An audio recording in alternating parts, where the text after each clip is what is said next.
This is an article from Bild.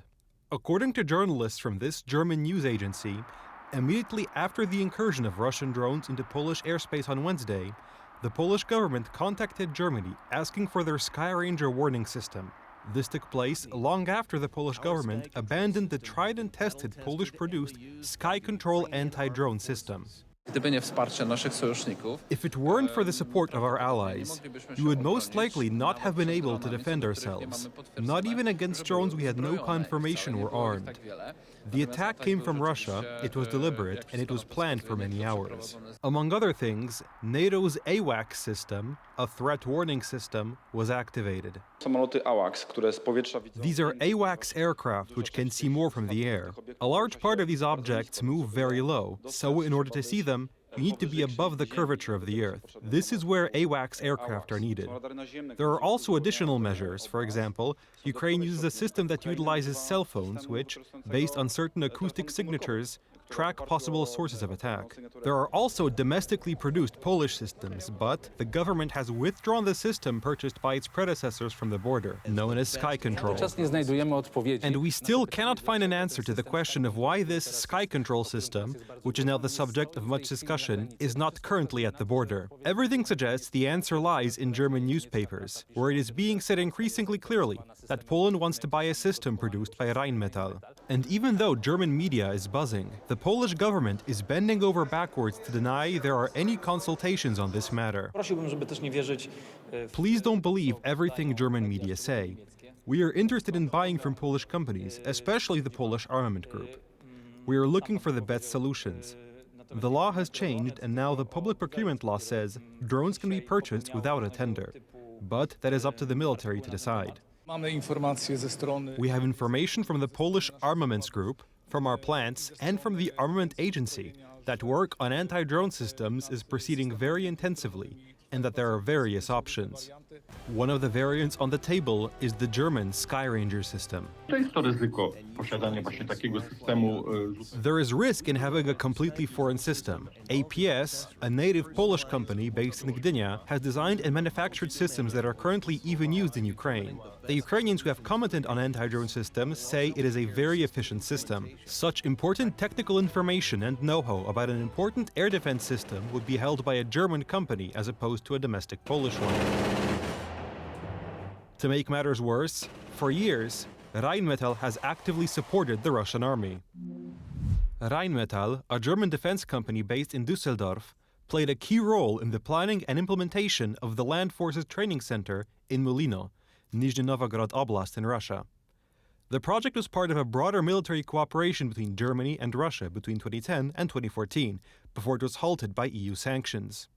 The contract's value was estimated at around 100 to 135 million euros. The center was to be a modern training facility for land forces, capable of training up to 30,000 soldiers annually. The project was part of Russia's army modernization program, initiated after the 2008 reforms. Rheinmetall saw it as an opportunity to expand into the Russian market.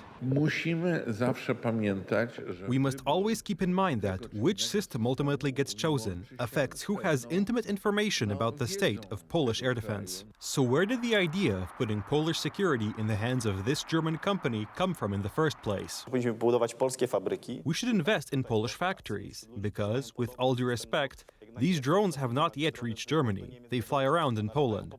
I see no reason why we should be taking out loans for German industry right now, especially when we don't know what the future holds for German geopolitical strategy.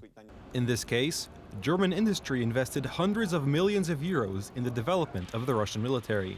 They supported what by now nobody can deny is Europe's greatest enemy.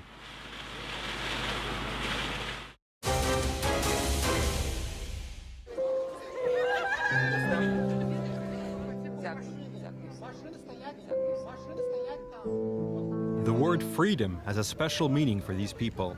For years, they were held as political prisoners in Belarus, imprisoned, beaten, tortured, and starved. Now they are finally free in the arms of their loved ones. I am happy to see my brother. He wrote me letters when I was in the KGB prison. Later he stopped because he was arrested too, but now we will meet.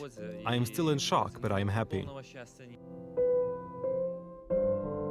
Those who have been released talk about what they have been through, how brutally they were treated by the Belarusian services loyal to Lukashenko. In this colony, they tortured me in cold blood.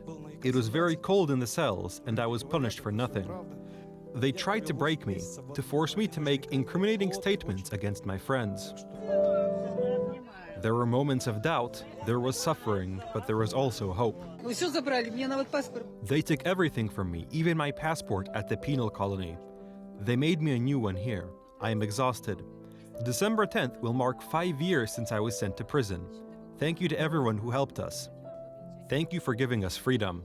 Among those released from Belarusian prisons are 3 Poles, but the leader of the Polish minority in the Union of Poles in Belarus, Andrzej Poczobut, remains in Lukashenko's hands. For over a year now, no information or news from him has reached his family, his lawyer, or other members of the Union of Poles in Belarus. The leader of the Belarusian opposition, now on the Lithuanian side of the border, greeted her compatriots with the belief that one day they would all be able to meet in a free Belarus. I welcome all our heroes. Thank you for standing strong and enduring. Yesterday was a very emotional day for all of us. First of all, I want to thank President Trump, John Cole, and Chris Smith. Thanks to their efforts, people walked free. And President Trump was actually right. This was the release of hostages, and we value his personal role in this humanitarian process. Their release would not have been possible without Donald Trump's firm stance. The American president sent his negotiators to Belarus. American efforts and pressure were instrumental in the release of these political prisoners. One of them, Mikołaj Statkiewicz, hated by the Belarusian regime, was also released, but he didn't want to leave his homeland. He sat on the border between Lithuania and Belarus. He was kidnapped by masked men, and his fate remains unknown. It is possible that Lukashenko has locked him up in prison again. W tej chwili jest około 1500 więźniów, a Łukaszenka już zamyka. At the moment, there are about 1,500 prisoners, and Lukashenko keeps locking up dissidents.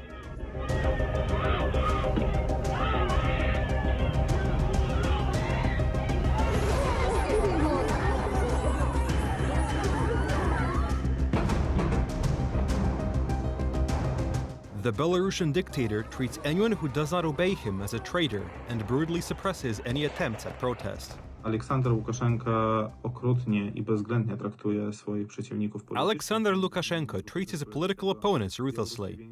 Among other things, he uses Belarusian prisons for this purpose, where political prisoners are tortured and their mental and physical health is destroyed. Moments like this one don't happen often in Belarus. I would have spent another 6 years in that terrible prison. The mere thought of it terrifies me, and all because of the articles I published in 2020. Thank you for giving me a new life and new hope.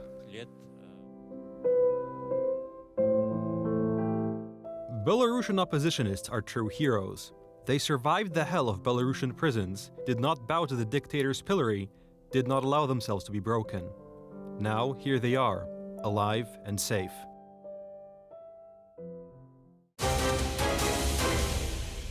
The suspect in the case of the political assassination of conservative activist Charlie Kirk at a Utah college has been arrested. This was announced by Donald Trump on Fox News. This brings an end to the large-scale manhunt. I think with a high degree of certainty, we have him in custody, right? In custody. Everyone did a great job. We worked with the local police, the governor, everybody did a great job. Well, I hope he's going to be found guilty, I would imagine, and I hope he gets the death penalty. A few hours later, this information was officially confirmed by the governor of Utah. The suspect is 22-year-old Tyler Robinson. He was in hiding for 24 hours. A family member interviewed by investigators said Robinson had recently become involved in politics and had spoken hatefully about Kirk. We got him. On the evening of September 11th, a family member of Tyler Robinson reached out to a family friend who contacted the Washington County Sheriff's Office with information that Robinson had confessed to them or implied that he had committed the incident. Thousands of Americans mourned the death of Charlie Kirk. Night vigils were held in many places. We're also seeing a lot of hatred. It's not worth it. People are getting killed on both sides of the aisle. Yesterday, it's unfortunate. He went out at least sharing his testimony in Jesus Christ. We know he's in heaven now, so it's where he would want to be. I've heard some comparisons, and I think I'm okay with it. It is equivalent to losing Martin Luther King, someone that was a voice for the people, someone that was true in his faith, and life was stolen from us. And I think we're all feeling that right now. The activist group Turning Point USA, which advocates for conservative Christian values, has spawned many foreign affiliates, including in Germany, Spain, South Korea, Japan, and Australia. In Sydney, hundreds of supporters gathered to mourn Kirk, lighting candles and singing psalms. I really admire him. He's so knowledgeable, he's articulate, he's so good-humoured, he's been insulted by people, and he just keeps coming back with such good arguments. Never insulting. I've never heard him be insulting, and I just love the man, and I think and his family is so beautiful. I really feel for his wife and little children. I've been following Charlie since COVID times, and I do think he's a great man. He is a great influencer, and he challenges mind to think. So I do really love Charlie, and I'm very saddened for what happened to him. And it's a revolution of our hearts. It's a revolution of spirituality. It is a revolution of love. That's what Charlie wanted. I think it's very important that people share views and respect each other's opinion, and I think Charlie Kirk epitomised that attitude and tried to put that through to people that he came in contact with, especially young ones. Kirk was one of the most charismatic right-wing figures in America's entire political scene. He was a staunch supporter of President Donald Trump. Charlie Kirk was the finest person. He didn't deserve this. He worked so hard and so well. Everybody liked him. I've been watching. Even the left is having a hard time. They fired. Now, he was an unbelievable talent, but he was more. It wasn't really so much a talent. He just really believed it. He just believed it. He loved young people. He wanted to help young people. And he didn't deserve this. He was truly a good person. Kirk's body was transported from Utah to his hometown of Phoenix, Arizona. Vice President J.D. Vance, along with a military escort, carried his coffin aboard Air Force Two. Kirk's 2 young children and his parents were also on board. The official funeral ceremony will take place next week.